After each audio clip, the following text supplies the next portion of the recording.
welcome back to my channel. So today we are going to learn about the structure and functions of large intestine.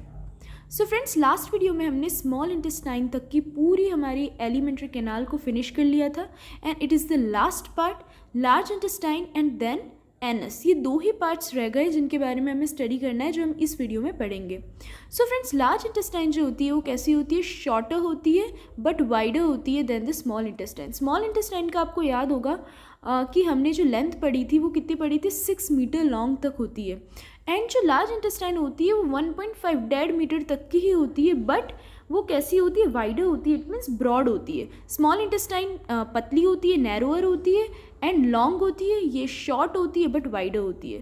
Then it is arranged around the mass of small intestine. Large intestine कहाँ होती है friends? Small intestine हमने देखा था coiling part होता है small intestine का, उसके चारों तरफ ही लार्ज इंटेस्टाइन जो होती है वो प्रेजेंट होती है. इनके अंदर विलाई एंड माइक्रोविलाई एब्सेंट होते हैं. सो विलाई एंड माइक्रोविलाई आपको याद होगा ये दोनों कैसे होते हैं? जो स्मॉल इंटेस्टाइन है उसकी सरफेस पे, उसकी वॉल पे प्रेजेंट होते हैं, जो क्या करते हैं? एब्जॉर्प्शन का काम करते हैं. ओके, फर्स्ट हम फ्रेंड्स डायग्राम में देखते हैं. So this is the structure of our small intestine and large intestine. Okay, ये हमारे ह्यूमन डाइजेस्टिव सिस्टम है फ्रेंड्स, जिसको हम हर वीडियो में वन बाय वन हमने पार्ट वाइज जो हम टॉपिक पढ़ रहे हैं उसके अकॉर्डिंग हमने इसको फिनिश किया था. Now it's small intestine. Small intestine का हमने देखा था लास्ट वीडियो में, ये ड्यूडेनम है. Then this is the jejunum and ileum. And ileum का जो लास्ट पार्ट होता है फ्रेंड्स वो लार्ज इंटेस्टाइन से आकर जुड़ता है. ओके, तो ये स्मॉल इंटेस्टाइन जो कॉइल्ड शेप में प्रेजेंट है उसके चारों तरफ, उसके सराउंडिंग्स में क्या होता है?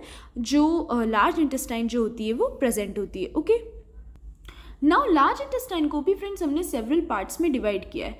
फर्स्ट तो होता है caecum, then second is colon and the third one is the rectum.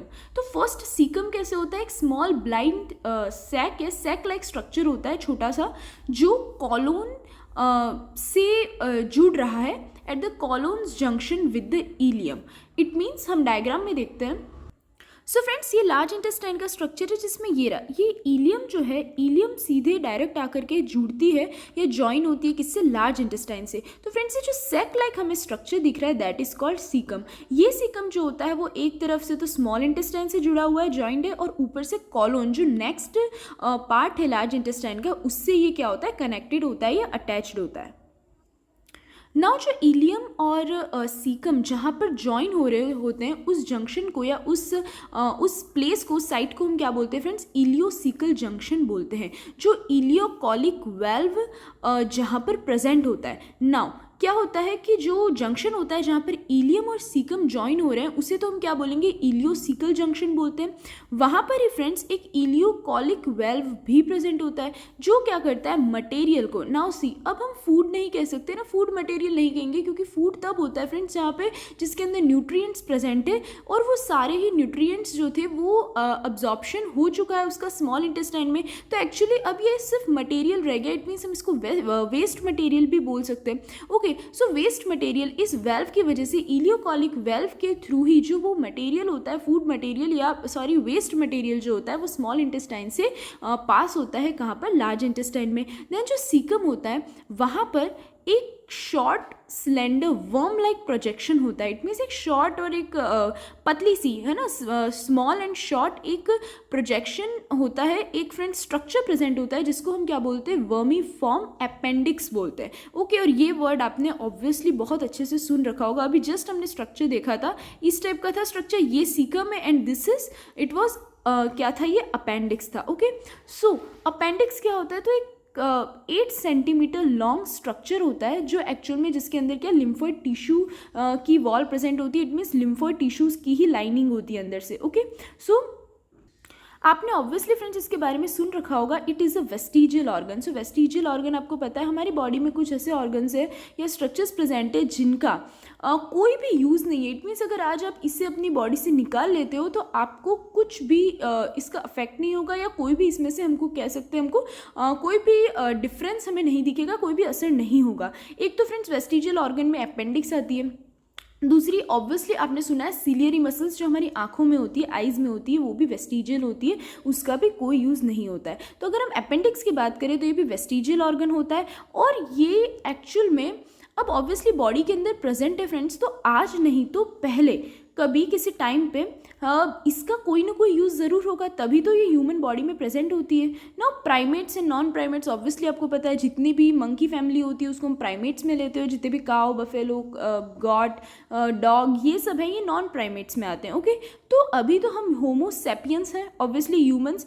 इससे पहले जो नॉन ह्यूमन प्राइमेट्स थे, हमारे जो एंसेस्टर्स थे, पूर्वज थे, वो डायरेक्ट ही प्लांट मैटर को ही खाते थे, जैसे कि नॉर्मली आज एनिमल्स खाते हैं, हम भी वैसे ही खाते थे। उस टाइम पे न्यूट्रिशन ऑब्टेन करते थे। तो उस टाइम पे प्लांट मैटर, जो फाइब्रस प्लांट मैटर को डाइजेस्ट करने के लिए ये अपेंडिक्स जो है वो इस टाइप का अपेंडिक्स जो थी वो यूज़फुल थी, हम कह सकते हैं इसके लिए वो काम आती थी। ओके, डाइजेशन में हेल्प करती थी ना। अपेंडिक्स जो होती है वो कभी कभार हार्मफुल भी प्रूव हुई है। कैसे? क्योंकि फ्रेंड्स हमने देखा है जो फूड जो होता है वो क्या होता है, अपेंडिक्स में कलेक्ट हो जाता है कभी कभार, और ऑब्वियसली अगर अपेंडिक्स में कलेक्ट हो गया तो वहाँ पर डीके होना स्टार्ट होगा, क्योंकि नेक्स्ट वो कहीं भी सेंड आगे नहीं होगा।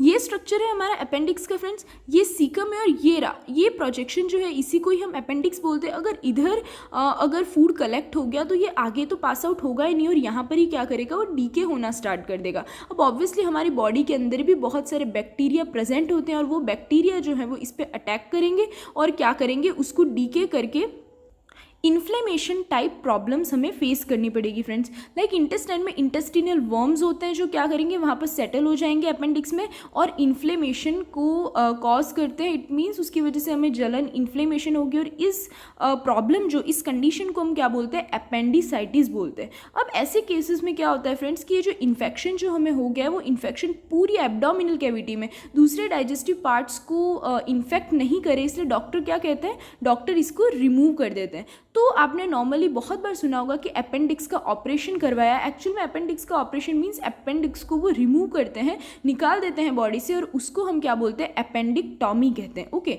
उस कंडीशन को या इस रिमूवल करना को ही हम क्या बोलते हैं, उसको अपेंडिक्टॉमी कहते हैं। ओके, नाउ जो सीकम होता है वो फ्रेंड्स हर्बीवोर्स जितने भी होते हैं उनमें बहुत ज़्यादा होता है, ज़्यादा नहीं, बहुत बड़ा होता है, लार्ज होता है। क्यों? क्योंकि यहाँ पर सेल्यूलोज का डाइजेशन होता है bye bacterial action. Okay, bacterial action की वजह से क्या होता है, सेल्यूलोज का डाइजेशन होता है। इसकी वजह से हर्बीवोर्स जो है ऑब्वियसली वो सेल्यूलोज रिच फूड खाते हैं, प्लांट्स में सबसे ज़्यादा सेल्यूलोज होता है, तो उसकी वजह से सीकम जो होता है वहाँ पर लार्ज होता है। नाउ सेकेंड पार्ट जो है फ्रेंड्स वो है कॉलोन। सेक्यूलेटेड अपीयरेंस होता है। तो सेक्यूलेटेड मीन्स आपको पता है एक सीरीज में अपीयरेंस, सीरीज लाइक अपीयर होती है कोई भी चीज़, उसको हम सेक्यूलेटेड बोलते हैं, सेक्यूलर्स है ना।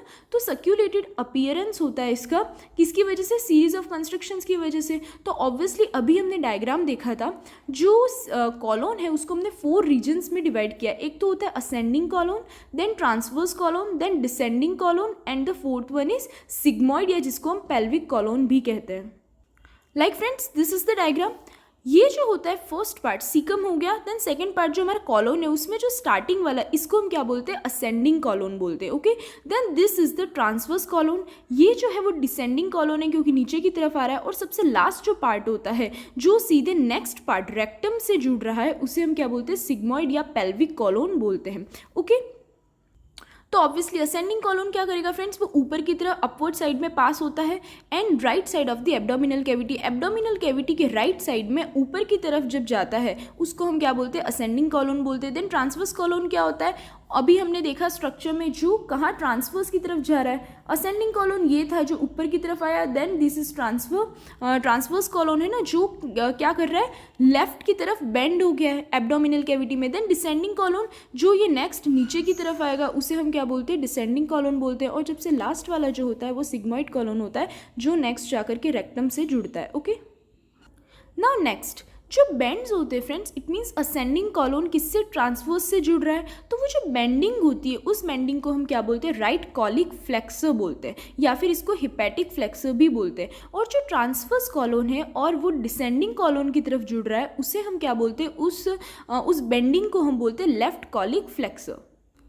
लाइक फ्रेंड्स हियर ये हमारा असेंडिंग कॉलोन है और ये हमारा ट्रांसवर्स कॉलोन है। तो यहाँ पर जो बेंडिंग हो रही है इस एरिया को, इस बेंडिंग को हम क्या बोलेंगे, हिपैटिक फ्लेक्सर बोलते हैं या राइट कॉलिक फ्लेक्सर बोलते हैं। और ये जो हमारी जो ट्रांसवर्स कॉलोन और डिसेंडिंग कॉलोन के बीच में जो क्या हो रही है, जो बेंडिंग हो रही है, इस बेंडिंग को हम क्या बोलते हैं, इस बेंडिंग को हम फ्रेंड्स लेफ्ट कॉलिक फ्लेक्सर बोलते हैं। Okay, now next mucous membrane. Obviously friends मैंने स्टार्टिंग में ही आपको बताया था जब हमने एलिमेंट्री कैनाल को पढ़ना स्टार्ट किया था कि पूरी एलिमेंट्री कैनाल में म्यूकस मेम्ब्रेन प्रेजेंट होती है जो म्यूकस को रिलीज करती है। सो म्यूकस रिलीज कॉलोन में भी होता है ना। क्यों होता है फ्रेंड्स? ऑब्वियसली म्यूकस जो होता है वो एक लुब्रिकेशन की तरह काम करता है जो पूरी एलिमेंट्री कैनाल में फूड मटेरियल को या वेस्ट मटेरियल को ईजिली ही पुश कर लेता है आगे की तरफ। नाउ थर्ड पार्ट जो होता है लार्ज इंटेस्टाइन का, दैट इज रेक्टम, जो नेक्स्ट कॉलोन के जस्ट बाद में प्रेजेंट होता है। यहाँ पर लॉन्गिट्यूडनल फोल्ड्स प्रेजेंट होते हैं और बहुत सारी लार्ज ब्लड वेसल्स प्रेजेंट होती है। रेक्टम क्या करता है friends? It leads to the anal canal, क्योंकि नेक्स्ट जो पार्ट है हमारा वो एनस होता है, लास्ट पार्ट या end part of the alimentary canal. वहाँ की जो ट्यूब लाइक स्ट्रक्चर होती है, कैनाल होती है वहाँ तक पहुँचने की, वो क्या होती है? रेक्टम। तो रेक्टम एनल कैनाल से जुड़ा हुआ होता है, कनेक्टेड होता है। ओके, जो क्या करती है, एनस से एक्सटीरियर बाहर की तरफ ओपन होता है। Now a painful condition, obviously आपने इस कंडीशन का नाम पाइल्स की प्रॉब्लम सुनी होंगी, पाइल्स या फिर हीमोरॉइड्स जिसको बोलते हैं एक्चुअल में साइंटिफिक टर्म जो होती है, जो क्या करती है कभी कभार एनल कैनाल में डेवलप हो जाती है। इसमें क्या होता है, जो रेक्टम है तो ऑब्वियसली रेक्टल वेन्स जो होंगी वो एनलार्ज हो जाएगी, जिसकी वजह से इन्फ्लेमेशंस एंड स्वेलिंग हो जाती है। इस कंडीशन को हम पाइल्स या हीमोरॉइड्स बोलते हैं, तो वो भी फ्रेंड्स रेक्टम में ही होता है। नाउ नेक्स्ट जो है वो इसके फ्रेंड्स फंक्शंस रहते हैं। हमने पूरा स्ट्रक्चर देख लिया लार्ज इंटेस्टाइन का। नाउ फंक्शंस में क्या होता है, एक तो होता है absorption of water.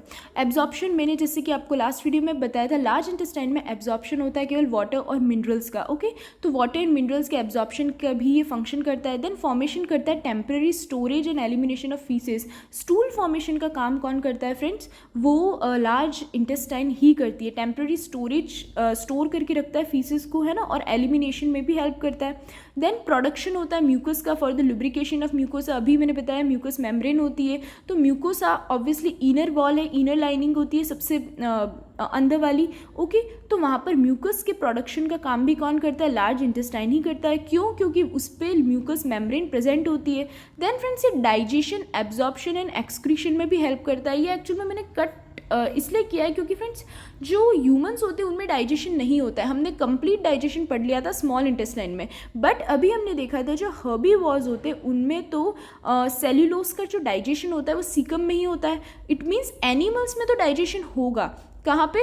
Some role play, it means थोड़ा सा डाइजेशन का जो रोल प्ले है वो लार्ज इंटेस्टाइन भी करती है। किसमें? हर्बीवोर्स में, एनिमल्स में। ह्यूमंस में नहीं होता है, तो आप डाइजेशन का पॉइंट लिख सकते हैं, ब्रैकेट में हर्बीवोर्स लिख देना। Okay, absorption obviously water minerals का होगा और एक्सक्रीशन में भी तो हेल्प कर रहे हैं। क्यों? क्योंकि स्टूल फॉर्मेशन करेंगे और फीसेस के एलिमिनेशन में भी ये हेल्पफुल करते हैं, हेल्पफुल होते हैं ना, हेल्प करते हैं। देन कॉलोन बैक्टीरिया, जैसे कि हमारी बॉडी में ऑब्वियसली सारे बैक्टीरिया बहुत सारे प्रेजेंट होते हैं, तो फ्रेंड्स बैक्टीरिया जो होते हैं विटामिन बी एंड के का फॉर्मेशन करते हैं, प्रोडक्शन करते हैं। उसका भी अगेन एब्जॉर्प्शन का काम कौन करेंगे? वो लार्ज इंटेस्टाइन जो है वही करती है। Now friends last and part of the alimentary canal या गैस्ट्रो इंटेस्टिनल ट्रैक्ट जो है वो है एनस, जो कहाँ पर? एब्डोमेन के बेस पे प्रेजेंट होता है। एक फोल्ड लाइक स्ट्रक्चर होता है बिटवीन द नेट्स या जिसको बेटक्स कहते हैं। ओके, नाउ जो एनस होती है वो गार्डेड होता है by 2 anal sphincters. 2 anal sphincters या वेल्व्स प्रेजेंट होती है। एक इंटरनल स्फिंक्टर होगा एंड एक्सटर्नल स्फिंक्टर होगा। इंटरनल स्फिंक्टर होता है वहाँ पर स्मूथ मसल्स होती है एंड इनवॉलंटरी होती है। Okay friends, involuntary means okay, it means जो हमारे कंट्रोल में नहीं होता है, और जो एक्सटर्नल स्फिंक्टर होता है वो वॉलंटरी मसल फाइबर्स वहाँ पर प्रेजेंट होते हैं। तो फ्रेंड्स इसी के साथ हमारा पूरी एलिमेंट्री कैनाल या गैस्ट्रो इंटेस्टिनल ट्रैक्ट पूरा हुआ।